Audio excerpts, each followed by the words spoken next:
ये all India radio की Urdu service है। हमें आप सुन रहे हैं DRM के 71 और मोबाइल ऐप न्यूज़ और AIR पर। पेश खिदमत है नन्हे मुन्ने बच्चों के लिए प्रोग्राम आओ बच्चों।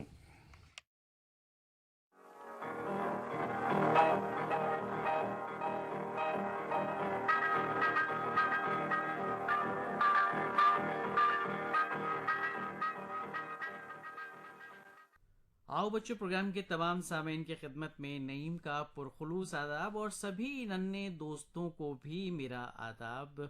और आज बच्चों हम आपके लिए लेकर आए हैं एक और सिलसिला, और वो सिलसिला है होनहार बच्चे। होनहार बच्चे सिलसिले के तहत हम आपकी मुलाकात करवाते हैं कुछ ऐसे नन्हे साथियों से, कुछ ऐसे ज़हीन बच्चों से जो कोई ना कोई एक ख़ास सलाहियत उनके अंदर होती है, और वो ख़ास सलाहियत, वो बचपन का ज़ौक़ व शौक़ उनको ज़िंदगी में आगे लेकर जाता है, और वो एक कामयाब इंसान बनने के साथ साथ एक ऐसे मुनफरिद शख्सियत के मालिक बन जाते हैं। ना सिर्फ वो अपना नाम रोशन करते हैं, अपने वालिदैन का नाम रोशन करते हैं, बल्कि मुल्क का नाम भी रोशन करते हैं। और आज ऐसे ही दो मेहमान बच्चे जो बहुत ही होनहार हैं, बहुत ही ज़हीन हैं, हमारे स्टूडियो में तशरीफ़ फरमा है। हम आपसे उनका तारुफ करा देते हैं। एक बहुत प्यारी सी बच्ची है, छोटी सी, और वो छोटी ज़रूर है लेकिन उनके इरादे बहुत ऊंचे हैं, और वो मुस्कुरा रही हैं देखकर मुझे, और चाहती हैं कि वो अपना तारुफ खुद करें। तो भाई आप बताइए, आपका नाम क्या है? मेरा नाम ज़ूबिया सिद्दीकी है। मैं 4th क्लास में पढ़ती हूँ, नेशनल पब्लिक स्कूल में। अच्छा, जुबिया सिद्दीकी जो है नेशनल पब्लिक स्कूल की तालिब इल्म है, और चौथी जमात में आप पढ़ती हैं। वाह क्या बात है भाई। बहुत छोटी सी हैं लेकिन इरादे आपके बहुत बुलंद हैं, ये तो हम समझते हैं, क्योंकि आज हमने आपको जो मदऊ किया है इस प्रोग्राम में, इसी हैसियत से क्या है कि आप एक मुनफरिद शख्सियत की मालिकिन हैं, या मलिका हैं हम कहेंगे, और आपसे भी बात होगी। और एक और बच्ची हमारे स्टूडियो में तशरीफ लेकर आई हैं, हम उनसे जानते हैं उनका नाम, और ये भी जानेंगे कि किस मैदान में, किस फील्ड में उनकी इनफरादी शख्सियत है। आपका नाम क्या है? मेरा नाम असना अली है। मैं 10th क्लास में पढ़ती हूँ, समरविल स्कूल में। अच्छा, 10वीं जमात की तालिब इल्म हैं असना अली, और समरविला स्कूल में आप पढ़ती हैं। बहुत खुशी है मुझे कि आज दोनों बच्चे हमारे स्टूडियो में तशरीफ़ लेकर आए हैं। तो बात का सिलसिला हम शुरू करेंगे, और असना के बारे में सिर्फ इतना बता दें कि असना जो है नज़में और पोएम्स लिखने का उनको शौक़ है, और अदब की जानिब इनका जो झुकाव है और दिलचस्पी है, हो सकता है कि आने वाले वक्त में एक और उम्दा अदीबा और शायरा उर्दू अदब को मिल जाए। और नन्हे दोस्तों, कहते हैं कि बचपन का ये ज़ौक़ व शौक़ आपकी शख्सियत में चार चांद लगाता है, और आपका ऑलराउंड डेवलपमेंट करता है। और जब इस तरह का डेवलपमेंट होता है तो आप एक नई शख्सियत के मालिक बन जाते हैं। तो चलिए, ये तो आने वाला वक्त बताएगा, लेकिन अभी आपके अंदर जो एक और खूबी है, एक और शख्सियत है, हमारे जो सुनने वाले हैं उनसे नाशना है, लेकिन हम बता दें कि ये छोटी सी जो बच्ची है, और हमने जैसा प्रोग्राम के आगाज़ में कहा था कि बहुत ही ज़हीन बच्ची हैं ये, इनका जो फील्ड है वो इन दोनों से थोड़ा सा अलग है। जो मैदान है फ़न का वो बिल्कुल अलग है, और ये आने वाले वक्त की एक कामयाब गुलकारा बन सकती हैं। ये बात हमने दोस्तों इसलिए कही क्योंकि जुबिया सिद्दीकी जो है वो एक गुलकारा के तौर पे जो है हमारे प्रोग्राम में तशरीफ़ लेकर आई हैं, और आज हम उनसे बहुत कुछ सुनेंगे और आपको भी सुनवाएंगे। लेकिन चंद बातें हमें और भी करनी है उनसे। और अच्छा, एक बात बताइए जुबिया, जब आप स्कूल जाती हैं तो स्कूल में आपके दोस्त भी होंगे, जी कितने हाँ। दोस्त हैं आपके? वैसे तो मेरी क्लास में सारे फ्रेंड्स हैं, लेकिन एक दो सहेलियां हैं जिनके साथ मैं ज़्यादा खेलती हूँ। अच्छा, तो वो सहेलियां जो हैं आपके साथ खेलती हैं। अच्छा, खेलने का वक्त निकाल लेती हैं आप पढ़ाई के अलावा?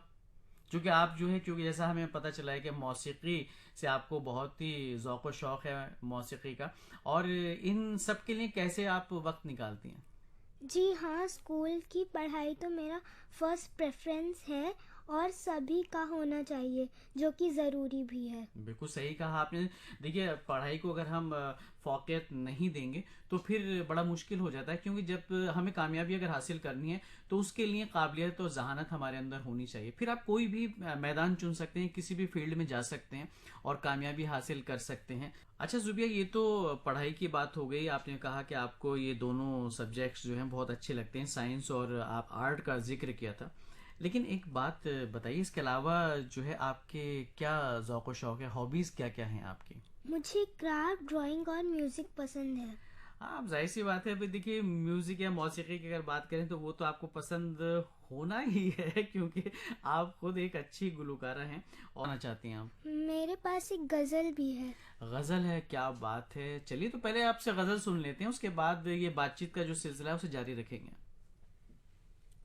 आज जाने की जिद ना करो, ना करो, यूं ही पहलू में बैठे रहो, यूं ही पहलू में बैठे रहो, आज जाने की जिद ना करो, आज जाने की जिद ना करो, हाय मर जाएंगे हम तो लुट जाएंगे, ऐसी बातें किया ना करो, आज जाने की जिद ना करो, बहुत खूब।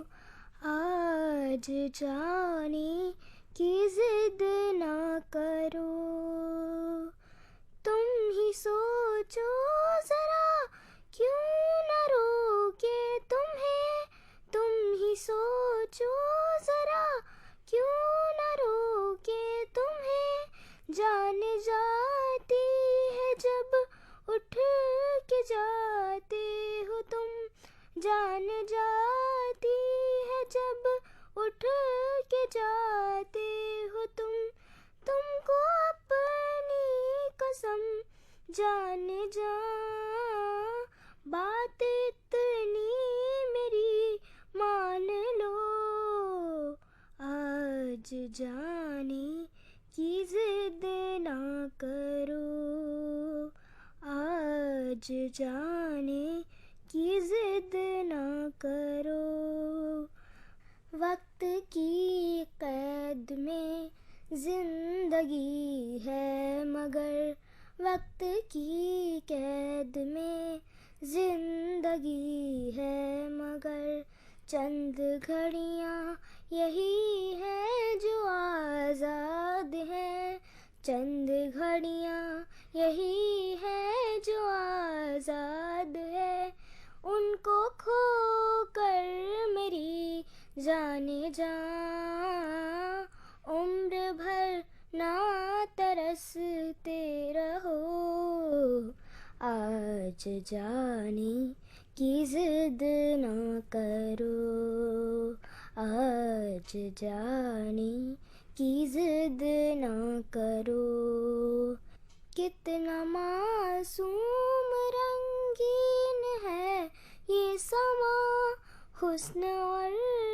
इश्क की आज मेराज है, हुस्न और इश्क की आज मेराज है, कल की किसको खबर जाने जा, रोक लो आज की रात को, आज जाने की जिद ना करो, आज जाने की जिद ना करो, हाय मर जाएंगे हम तो लुट जाएंगे, ऐसी बातें किया ना करो, आज जाने की जिद ना करो, आज जाने की जिद ना करो। भाई बहुत खूब और बहुत ही मज़ा आया इस नज़्म को सुनकर। और ये नज़्म लिखी है फ़याज़ हाशमी ने, जहाँ तक हमारी मालूमात का सवाल है। और गाने वालों की अगर बात की जाए तो ओरिजिनली इस नज़्म को गाया है हबीब वली साहब ने, उसके बाद फ़रीदा ख़ानम साहिबा ने भी इस नज़्म को अपनी आवाज़ दी। मगर ज़ुबिया, आपने बहुत खूबसूरत अंदाज़ में इस नज़्म को गाया, क्योंकि आप अभी बहुत छोटी सी हैं। और अब तो मुझे पक्का ये लग रहा है कि एक जो हमारे साथ बैठी हुई हैं बहुत होनहार बच्ची, यानी कि असना की हम बात करें, असना अली जो है वो नगमे लिखा करेंगी और जुबिया जो है उसको अपनी आवाज़ दिया करेंगे। तो दो कलाकार जो है, दो फनकार हमारे स्टूडियो में मौजूद हैं। आने वाले वक्त के ये वो फनकार हैं जो आपको महसूस कराएंगे अपने अदब से, अपने नगमों से और अपनी आवाज़ों से। अच्छा जुबिया, एक बात बताइए, आपने ये जो मौसीकी है इसकी कोई बाकायदा तालीम आप हासिल कर रही हैं? ऐसा तो कोई इंस्टीट्यूट ज्वाइन नहीं किया है, बस घर पे अपने फादर से पूछ के सीख रही हूँ। क्या बात है! इसका मतलब ये है कि आपके जो वालिद हैं, आपके जो अब्बू हैं, वो भी मौसीकी के जानकार हैं, काफ़ी मालूमात हैं उनको, ऐसा है? जी। क्या बात है! तो देखिए, अब आपके उस्ताद घर में मौजूद हैं, आपको कहीं जाने की ज़रूरत नहीं है, आपका वक्त भी बच जाता है। आपके वालिद साहब आपके घर में मौजूद हैं और उससे बेहतर बात और क्या हो सकती है कि उस्ताद जो हैं आपके घर में मौजूद हैं। अच्छा जुबिया, जैसा कि हम सुनते हैं कि ये जो सुर या स्वर होते हैं 7 होते हैं, तो ये क्या गिनती इनकी क्या है? क्या थोड़ा सा आप बताएंगे इसके मुतालिक आप? जी हाँ, ये 7 सुर इस तरह हैं: सा रे गा मा पा धा नी। जी हाँ, सारे गामा पा धा नी, ये हमने भी सुना है, लेकिन हम चाहते हैं कि आप इन सुरों को थोड़ा सा तरन्नुम यानी कि गाकर सुनाएं तो और मज़ा आ जाएगा, मज़ा दुबाला हो जाएगा और मालूमात भी में भी इजाफा हो जाएगा हमारे सुनने वालों की। सा रे गा मा पा धा नी सा नी धा पा मा गा रे सा रे गा मा पा धा नी सा नी धा पा मा गा रे सा। अच्छा जुबी, एक बात बताइए कि हम अक्सर सुर के साथ में एक और लफ्ज़ का इस्तेमाल करते हैं और वो है ताल, यानी कि सुर ताल। अब ये जो सुर ताल है इसके मुतालिक आप बताना चाहें कितना अहम है ये मौसीकी के एतबार से?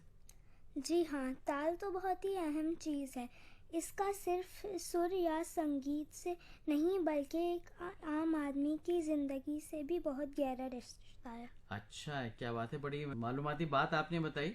मैं जुबिया आपको ज़रा यहाँ रोक रहा हूँ।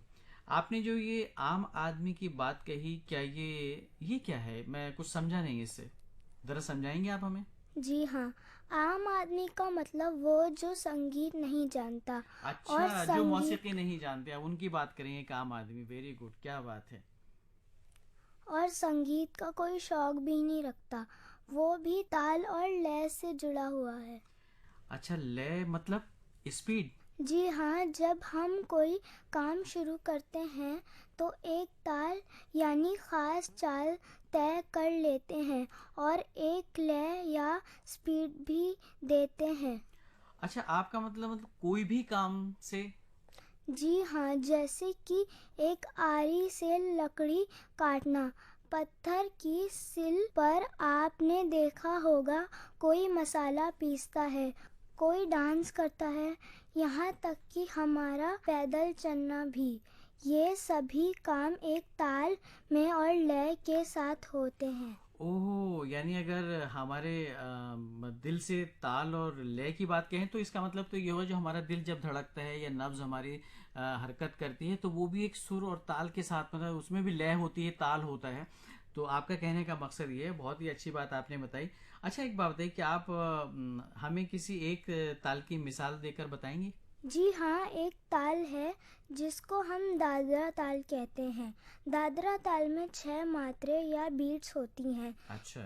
इन 6 बीट्स में एक जगह ऐसी है जिसको हम सम कहते हैं। ये सम आपको फर्स्ट पॉइंट या अपना स्टेशन मान लें, जहाँ से आपकी 6 मात्राओं की गाड़ी चलकर वापस अपने स्टेशन पर आती है वाह, क्या और बात है। ये सफ़र चलता रहता है और ये स्टेशन या सम बार बार आता रहता है, जिसको आप ज़रा ध्यान दें तो महसूस कर सकते हैं। अच्छा, क्या इस वक्त कोई ऐसा गीत आपको याद है जिसमें हम सब ये चीज़ें जो है, जो आपने अभी हमें बताई हैं, स्टेशन की बात हो चाहे सम की बात हो, तो ऐसा कोई नगमा है जो आप हमें सुनाना चाहें और ये सब चीज़ें उसमें आती हों?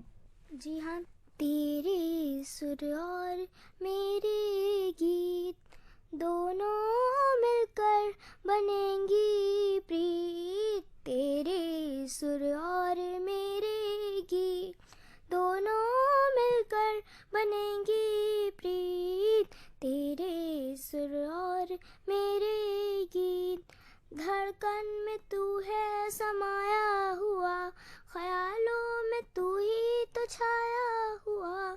दुनिया के मेरे मिला को मिले, मगर तू ही तू दिल को भाया हुआ।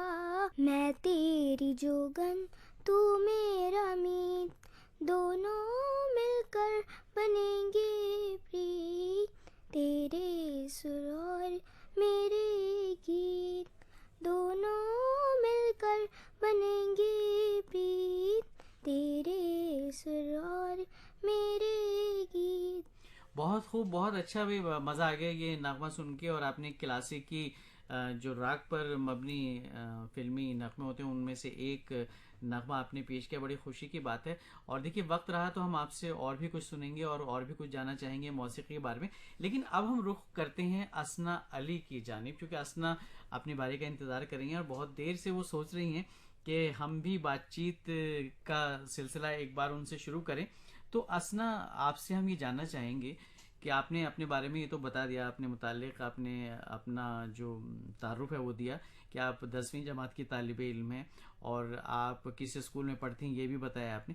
आप ये बताएं कि पढ़ाई के साथ साथ ये जो आपको लिखने का शौक़ है, ये शौक़ कैसे पैदा हुआ और कब पैदा हुआ? ये शौक़ असल में मुझे तब से आया जब से हमारे जो ट्यूशन टीचर थे जो जी। हमें पढ़ाया करते थे, मैं 7th में थी तब। अच्छा। तो तब मुझे इतना शौक़ नहीं था इस सब का, तो भाई और वो तो इस सब की बातें करते रहते थे। अच्छा, आप उन बातों को सुनती उनको थी जो सुनती आपके थी। उस्ताद थे और आपके भाई जी। थे, वो इस मुतालिक यानी कि अदब से मुतालिक या लिखने के मुतालिक जो है बात करते थे और आप उसको चुपचाप सुनती रहती थी जी। और कहीं ना कहीं जहन में वो आपके बात रह जाती थी। जी, तो बस भाई को देख देख कर मुझे भी शौक़ हुआ, मैंने भी अच्छा। लिखना शुरू किया। बहुत खूब। तो ऐसे ही। मतलब शुरुआत जो है वो उस तरह से हुई कि जी। जब आप ट्यूशन लेती थी और भाई के साथ बैठती थी तो आपको उनकी बातें सुनकर ज़ौक़ व शौक़ पैदा हुआ कि मैं भी कुछ लिखूं। तो आपने तब कुछ उस वक्त का कोई कुछ लाइन आपकी याद है जो आपने लाइंस वो लिखी हों? उस वक्त कुछ लिखा था आपने? उस वक्त असल में मैंने सिर्फ बुक्स पढ़ना स्टार्ट किया फिर। अच्छा। तो क्योंकि मेरे सर हमेशा बोला करते थे कि बुक्स पढ़ो, जी। जितनी ज़्यादा नॉलेज होगी उतना अच्छा लिखा जाएगा। अच्छा, किताबें पढ़ने की पहले उन्होंने तरगीब आपको की कि भाई आप किताबें पढ़िए और उसके बाद जो है फिर लिखना शुरू जी। कीजिए। तो पहले तो आपके अंदर ज़ौक़ पैदा हुआ कि अब किताबें पढ़ी जाएं, तो आपने किताबें पढ़ना शुरू किया। तो किस तरह की किताबें आपको शुरुआत में पसंद थी पढ़ना? शुरुआत में मुझे मिस्ट्री नॉवेल्स, अच्छा। सब मैजिकल फिक्शन। जी। सबसे पहले तो मतलब आप इंग्लिश लिटरेचर की बात जी, करें, इंग्लिश वो उसकी तरफ लिटरेचर। आप राग़िब हुई और आपने वो पढ़ना शुरू किया। अच्छा, इंग्लिश लिटरेचर के अलावा क्या आपने उर्दू अदब जो है उसकी तरफ भी आपका शौक़ पैदा हुआ? उर्दू में असल में शुरू से ही हमारे घर में बात उर्दू में ही होती थी। अच्छा। तो काफ़ी मतलब बार आपकी मादरी ज़बान जो है वो जी, उर्दू उर्दू है है। और घर का जो माहौल है वो भी ऐसा है कि उर्दू ज़्यादा बोली जी, जाती उर्दू है। ज़्यादा बोली जी, जाती उसका है। इस्तेमाल ज़्यादा तो होता है। हम जब बोल चाल में तो हम उर्दू के वर्ड्स बोल देते हैं, जी। लेकिन किसी और को वो समझ नहीं आते। हमें तो अच्छा। लगता है कि वो आम लैंग्वेज है, जी। लेकिन जब किसी और के सामने बोलो तो वो हमें रोक के पहले पूछते हैं कि इसका अच्छा, मतलब इसका क्या मतलब है? क्या है। जी।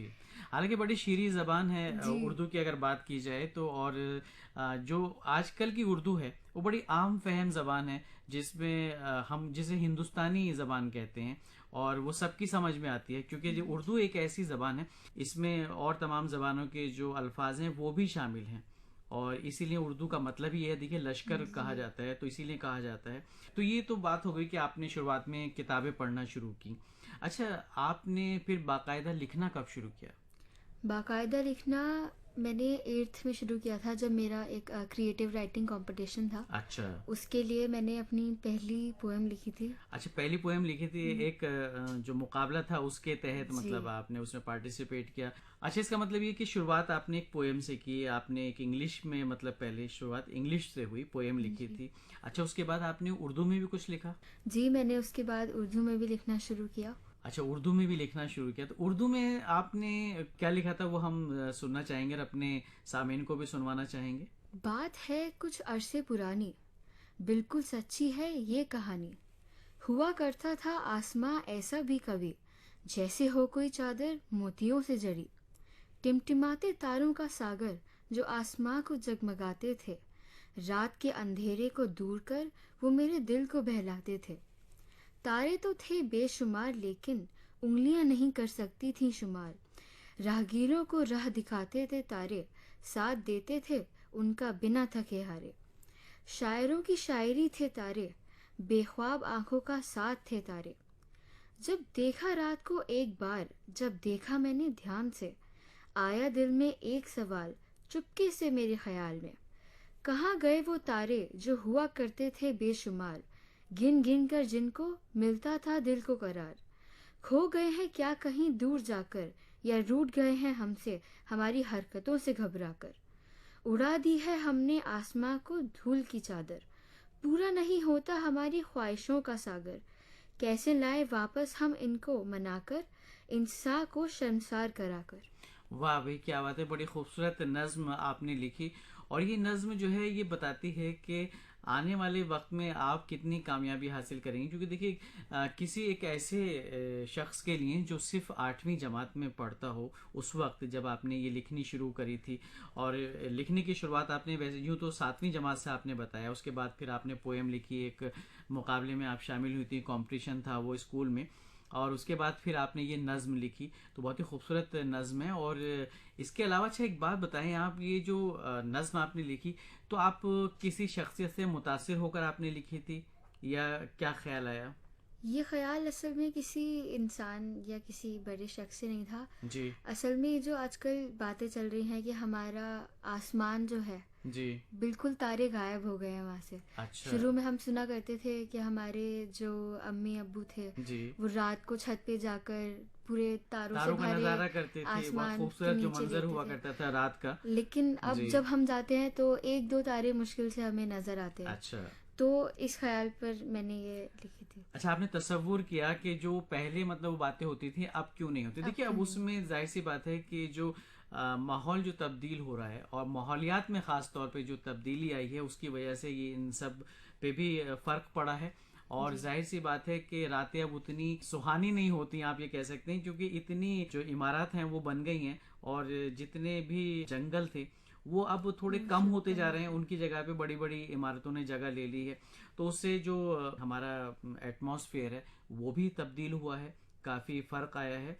तो ये सारी चीज़ें अब आपने जैसे देखा होगा कि आप किसी छोटे शहर या कस्बे में जाती हैं, तो जो सुबह का मंजर होता है कि परिंदों की चहचहाहट होती है, रहट से आते हुए पानी की आवाज़, या नदी या झरने से कल कल बहता हुआ जो पानी है उसकी आवाज़ कितनी खूबसूरत लगती है, या पगडंडियों पर चलते हुए जानवर और उनके गले में बंधी हुई वो घंटियाँ, या फिर वो जो गांव की लड़कियां होती हैं जब वो पानी भरने के लिए जाती हैं, तो वो जो उनके हाथ में मटका होता है और पाँव में जो पाजेब होती है, जो उसकी आवाज़ होती है, वो सब आजकल बड़े शहरों में तो कम से कम सुनने को नहीं मिलती। तो इस चीज़ ने आपको मुतासिर किया और आपने सोचा कि मुझे जो है एक नज़्म लिखनी चाहिए ताकि मैं वो अक्कासी कर सकूं उन जज्बात की जो मैं सोचती हूँ या मेरे जहन में है, मेरे दिल में है। तो बहुत ही खूबसूरत जज्बात आपने उतारे कागज़ पर कलम के ज़रिए, और वाकई ये इस बात की ज़मानत है कि आने वाले वक्त में आप और भी अच्छा लिखेंगी। अच्छा सर, एक बात बताइए आप, ये तो लिखने की बात हो गई, और इसके अलावा जो आपको क्या ज़ौक़ व शौक़ हैं लिखने के अलावा? लिखने के अलावा आर्ट एंड क्राफ्ट में मेरा बहुत ज़्यादा दिलचस्पी है। जी दिलचस्पी है। अच्छा और डांस स्कूल में डांस मतलब मेरा अच्छा, डांस मौसीकी और रक्स से भी आपका मतलब जी। जो है ज़ौक़ व शौक़ जो है जुड़ा हुआ है, तो बड़ी अच्छी बात है। और खेलने का टाइम मिलता है आपको?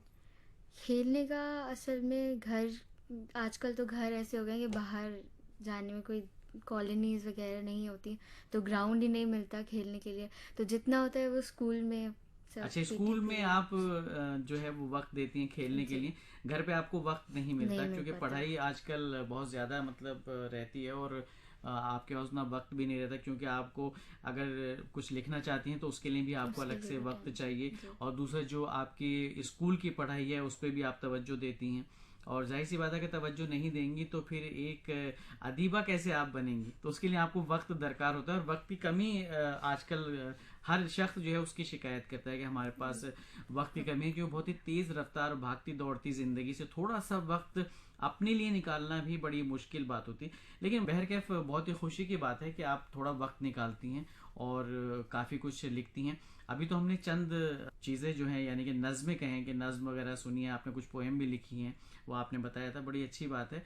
और आइंदा हम चाहेंगे जब का अगले प्रोग्राम में हम आपसे मुलाकात करेंगे तो बहुत सारा ज़ख़ीरा हमें और मिलेगा सुनने को और पढ़ने को, और तमाम तर नेक ख्वाहिशात हमारी आपके साथ हैं। और सामिन, आज इन दोनों ज़हीन बच्चों से मिलकर हमें तो बड़ा लुत्फ़ आया, और हम चाहते तो ये थे कि इस सिलसिले को आगे भी जारी रखें, लेकिन क्या करें, वक्त की हमारे पास कमी है। तो हम दोनों बच्चों का शुक्रिया अदा करेंगे, लेकिन शुक्रिया अदा करने से पहले हम आपको ये बता दें कि जाते जाते एक और गज़ल हम ज़ुबिया से सुनना चाहेंगे। तो असना अली और ज़ुबिया सिद्दीकी, आप दोनों का बहुत बहुत शुक्रिया, आप हमारे स्टूडियो में तशरीफ़ लेकर आई और बड़ी प्यारी प्यारी बड़ी अच्छी अच्छी बातें आपने हमसे की। और जाते जाते एक गज़ल आपको सुनवाते हैं ज़ुबिया की आवाज़ में, और इसी के साथ अपने नईम भैया को दीजिए इजाज़त। खुदा हाफिज़। नहीं इश्क में इसका तो रंज हमें कि ये करारो शकीब जरा न रहा, गम इश्क तो अपना रफीक रहा, कोई और बला से रहा न रहा, न थी हाल की जब हमें अपने खबर, रहे देखते औरों के ऐब हुनर, पड़ी अपनी बुराइयों पे जो नजर, तो निगाह में कोई बुरा न रहा, ज़फ़र आदमी उसको न जानिएगा, हो वो कैसा ही साहिब फ़हम ज़का, जिसे ऐश में याद खुदा न रही, जिसे तैश में खौफे खुदा न रहा, नहीं इश्क में इसका तो रंज हमें कि करारो शकीब जरा न रहा।